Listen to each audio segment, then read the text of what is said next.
आप तमाम लोग जानते हैं कि महाराष्ट्र में 20 नवंबर को वोटिंग होनी है, यानी कि 20 नवंबर को विधानसभा का चुनाव है। ऐसे में महाराष्ट्र में तमाम राजनीतिक दल जो है वो अपनी तैयारियों में जुटी हुई है। बात करेंगे ऑल इंडिया मजलिस इत्तेहादुल मुस्लिमीन के बारे में, यानी कि असदुद्दीन ओवैसी की पार्टी एआईएमआईएम भी वहां पर राजनीतिक तौर पर कई सारे सीट्स पर जो है वो चुनाव लड़ती हुई दिखाई दे रही है। इम्तियाज जलील साहब ने कहा था कि हम 15 पर लड़ेंगे, लेकिन हमारा स्ट्राइक रेट जो है वो बहुत बेहतरीन होगा। लेकिन इस बीच एआईएमआईएम को लेकर के एक ऐसी खबर सामने आई है जिसे सुनने के बाद एआईएमआईएम के समर्थक जो है वो बहुत हद तक निराश हो सकते हैं। खबर यह है कि ऑल इंडिया मजलिस इत्तेहादुल मुस्लिमीन में एक टूट देखने को मिला है। आपको बता दें कि एआईएमआईएम मुंबई की महिला अध्यक्ष रिजवाना खान ने जो है वो निर्दलीय अपना नामांकन दर्ज करा लिया है, यानी कि उन्होंने पार्टी से बगावत करते हुए निर्दलीय चुनाव लड़ने का ऐलान कर दिया है। यह बड़ा सवाल है और बड़ी खबर भी है। बड़ा सवाल इसको लेकर के यह है कि आखिरकार ऐसा इन्होंने क्यों किया है। देखिए, अगर बात करेंगे उनके बारे में, महिला नेत्री को आप स्क्रीन पर देख रहे हैं, असदुद्दीन ओवैसी साहब के साथ इनकी ये तस्वीर है।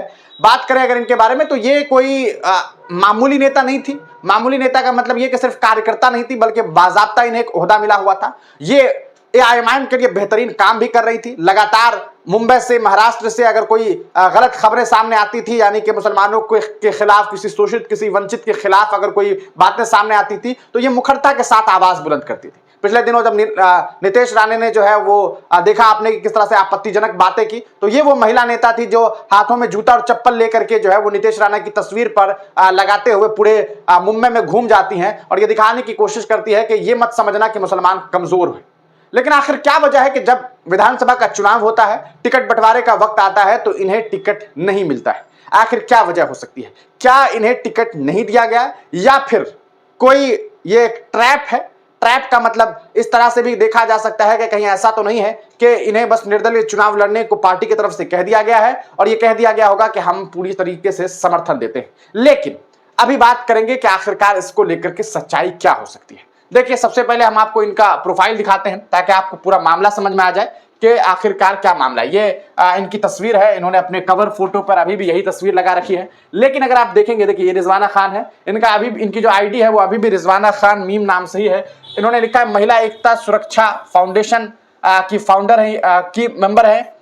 162 मलाड असेंबली से इंडिपेंडेंट कैंडिडेट, यानी कि मलाड से जो है इन्होंने निर्दलीय चुनाव लड़ने का ऐलान कर दिया। सबसे चौंकाने वाली बात है कि अभी इसमें कहीं पर भी इन्होंने जो है वो अपना एआईएमआईएम प्रेसिडेंट विमेन मुंबई जो है कहीं पर यहां लिखा हुआ नहीं दिखाई दे रहा है। अब देखिए, आजाद उम्मीदवार आपकी अपनी रिजवाना ईसा खान ने नामांकन भरा, यानी कि इन्होंने नामांकन कर लिया है। कैसे किया है नामांकन? इन्होंने बगैर किसी पार्टी के सिंबल से, यानी कि निर्दलीय ये चुनाव लड़ रही हैं। लेकिन सवाल यह है कि जब ये एआईएमआईएम की नेता है तो इन्होंने ऐसा काम क्यों किया है। एक और तस्वीर, सिर्फ हंगामा खड़ा करना मेरा मकसद नहीं, मेरी कोशिश है कि मलाड के हालात बदलने चाहिए और आजाद उम्मीदवार आपकी अपनी रिजवाना ईसा खान, और एक वीडियो इनके द्वारा साझा किया गया है जहां महिलाओं के साथ आप देख सकते हैं इन्हें बहुत सारे लोग हैं जो इनके समर्थन में जो है वो सड़क पर आपको दिखाई दे रहे हैं। आगे देखिए, 162 मलाड विधानसभा की आजाद उम्मीदवार। आगे देखते हैं, यहां तक आप देखेंगे, ये देखिए तारीख मंगलवार 29 अक्टूबर, यानी कि आज सुबह 11 बजे इन्होंने आजाद उम्मीदवार के तौर पर जो है वो अपना नामांकन जो है वो करा लिया। इससे एक दिन पहले का पोस्ट देखिए, ऑल इंडिया मजलिस इत्तेहादुल मुस्लिमीन मलाड तालुका युवा अध्यक्ष इरफान शेख और टीम द्वारा आयोजित किया गया मलवानी आजमी नगर के कार्यक्रम में मुंबई महिला अध्यक्ष रिजवाना ईसा खान ने मजलिस का संदेश दिया। यानी कि 4 दिन पहले तक ये मजलिस के बारे में बात कर रही थी, मजलिस को लेकर के आवाज बुलंद कर रही थी। लेकिन अब इनके जो तेवर है वो बदल गए हैं, इनके जो सुर है वो बदले हुए दिखाई दे रहे हैं और इन्होंने सीधे तौर पर एआईएमआईएम पार्टी से किनारा करके खुद को निर्दलीय जो है कैंडिडेट के तौर पर जो है वो सामने रख दिया है और लोगों से अपनी आजाद उम्मीदवारी के साथ वोट मांगने की शुरुआत कर दी। आगे आप और देखेंगे अगर तो आपको पता चलेगा। इससे पहले मलाड की यही है पुकार, मजलिस कामयाब हो इस बार, बैरिस्टर असदुद्दीन ओवैसी साहब को मेंशन करते हुए इस तरह से उन्होंने एक वीडियो साझा किया था और लगातार जो है ये आप देखेंगे अगर तो एआईएमआईएम को सपोर्ट करती रही है और उनके बारे में लिखती रही। अब देखिए कि लोग क्या कह रहे हैं। आजाद उम्मीदवारी के तौर पर इन्होंने जब नामांकन किया तो लोग कह रहे हैं कि सब कुछ लुट गया, मेरा बस एक चीज बाकी है जिसे ईमान कहते हैं। पैसों की झांक ने तुम्हें बदनाम कर दिया कि तुम पार्टी में रहकर काम करते हुए भी चंद पैसों के लिए अपने भी अपना जमीर बेच दिया, ईमान का सौदा मुसलमान नहीं करता। यानी कि कुछ लोग अब इनको ब्लेम कर रहे हैं, कह रहे हैं कि पैसों के लिए आपने ये सब किया, हालांकि आप पार्टी के लिए अच्छा काम करती थी, ये भी कहा गया है।